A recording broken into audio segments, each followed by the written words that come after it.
We are 11 days from the first pitch as Tennessee takes on Texas Tech next weekend. I'm going to take a look at this lineup. I'm going to project it.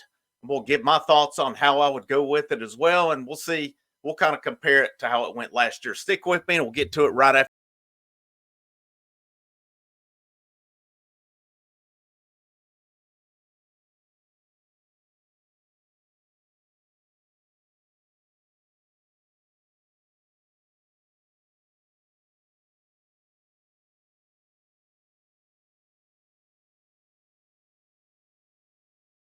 Happy Monday. This is Frank Rock. This is the House of Orange Sports Channel coming at you. Thank you guys for tuning in with me. Make sure you like, you share, you subscribe. Let's get right into this thing. So Tennessee takes the field in 11 days against Texas Tech.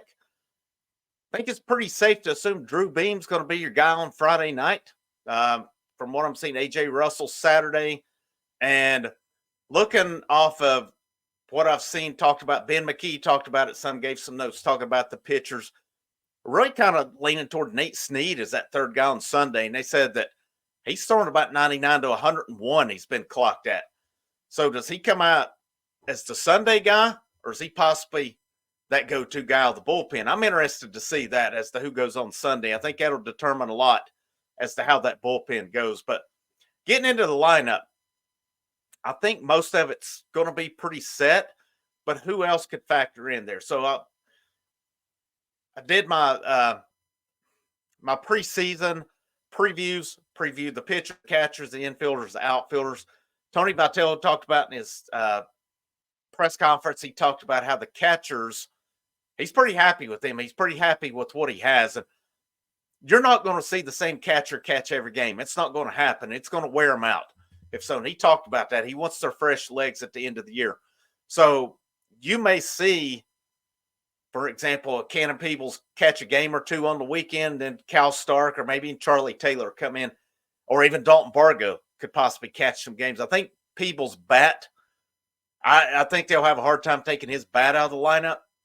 So we're going to say the main catcher is going to be Cannon Peebles. They didn't bring him in to set. He was set behind a preseason first-team All-American this year in Cozart at North Carolina State. So he didn't transfer to Tennessee just to sit on the bench or just to DH. He come here to catch. Peebles catching. Blake Burke's going to play first base. I have seen where he's worked some in the outfield as well, but he's primarily going to be a first baseman. I'll get to that middle infield in a minute. There's a lot of dynamics here. Billy Amick's going to be your third baseman. Zane Denton, and like I said, I just don't see it. If he plays this year, that's the only way I see he plays on this team. I just can't see it happening next year. Maybe he does. Maybe I'm wrong. I know he's still in school. I know he's still doing his thing Vitello talked about. But I don't know. Reading between the lines, maybe he's not into it.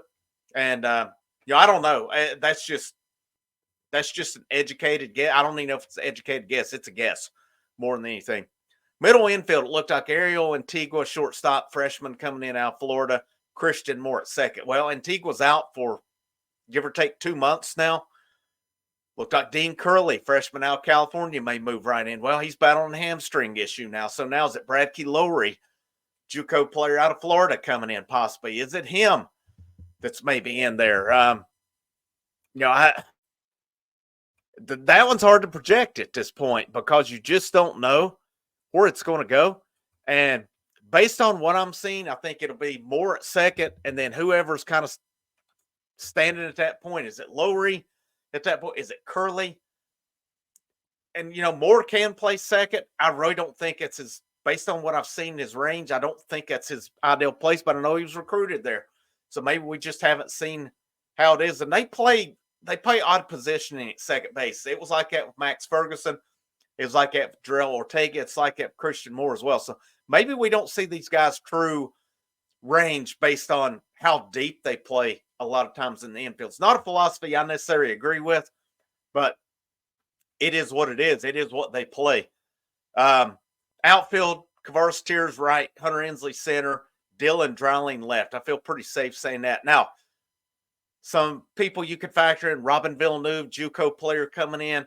Supposedly has a lot of power. They're looking at different ways to get him in the lineup. Could he play some first? He's worked in left field some. You got to think he's candidate to do some DHing based on that. You've got Reese Chapman who's there. He's also a lefty though, so you've already got your corner outfielders, your projected starters are both lefties.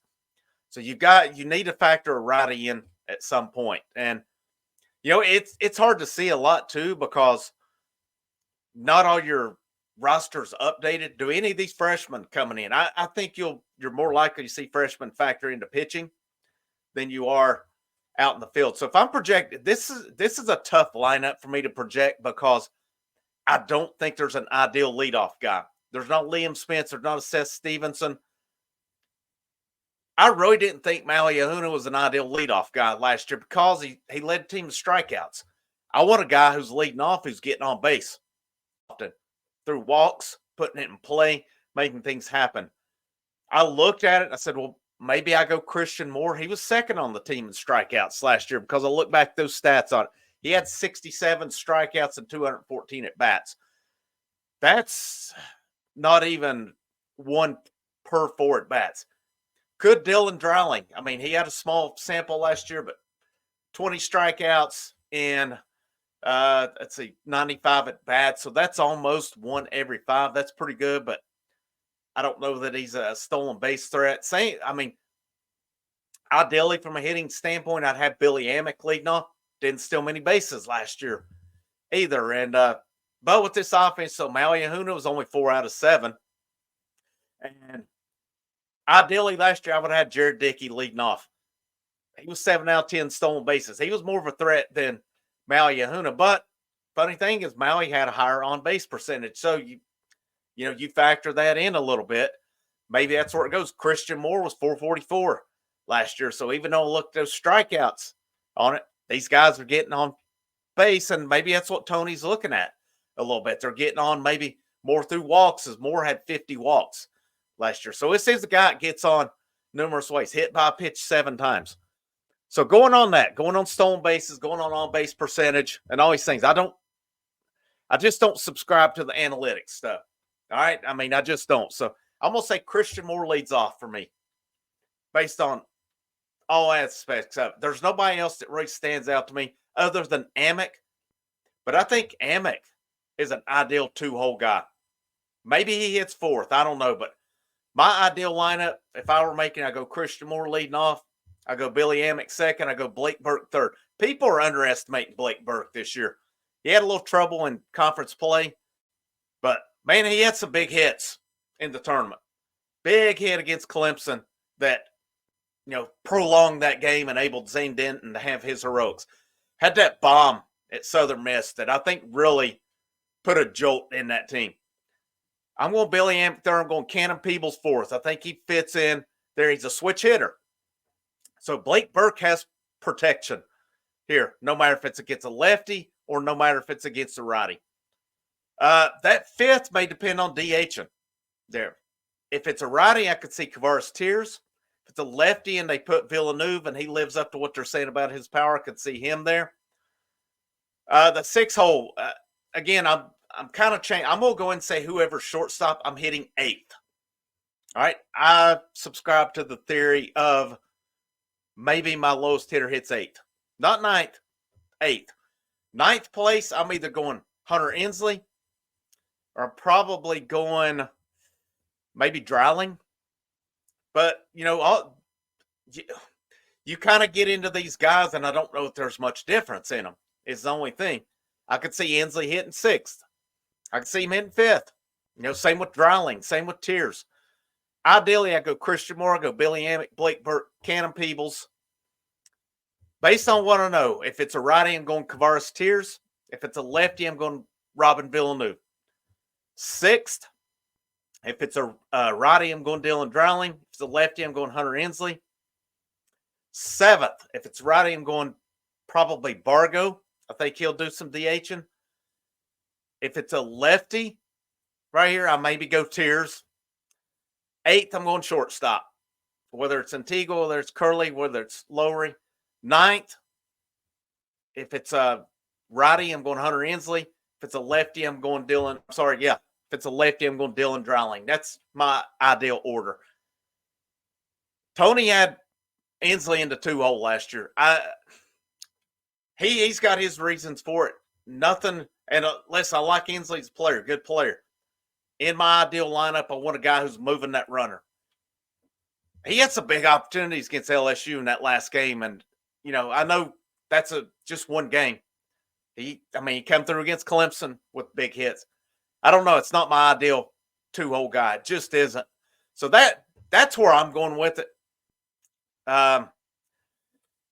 Dreiling, has led off in some of the scrimmages. Possibly he leads off. I could see Vitello going Dreiling, Inslee, Christian Moore, Blake Burke, Peebles, Amick somewhere. I don't think Billy Amick hits any lower than fourth, though. I really don't. You bring a guy that hit over 400 at Clemson. Yeah, it's not the ACC, it's not the SEC, but the ACC can play some ball too. Make no mistake about it. It's a good conference for baseball.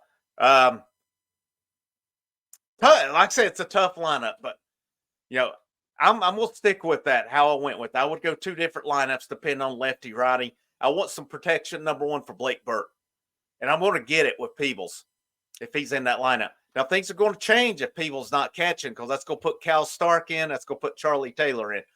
So do they hit eighth? Do they hit ninth? I think they normally hit ninth last year. So you got to watch for that. Does either of those guys improve offensively as well? I like my lineup that I come up with. I don't know how closely Vitello goes with that, but going on base, going off of stolen bases, Christian Moore to me, guy can do it all. Hits for a high average, hit over 300 last year, hit quite a few home runs.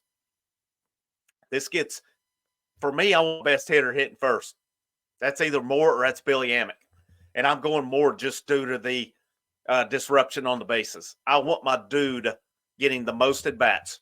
That's why I love when Ronald Acuna leads off. I loved it when the Yankees let Aaron Judge off. If I'm the Angels, I'll lead. Well, I would have let Ohtani off. I love the Dodgers leading Mookie Betts off.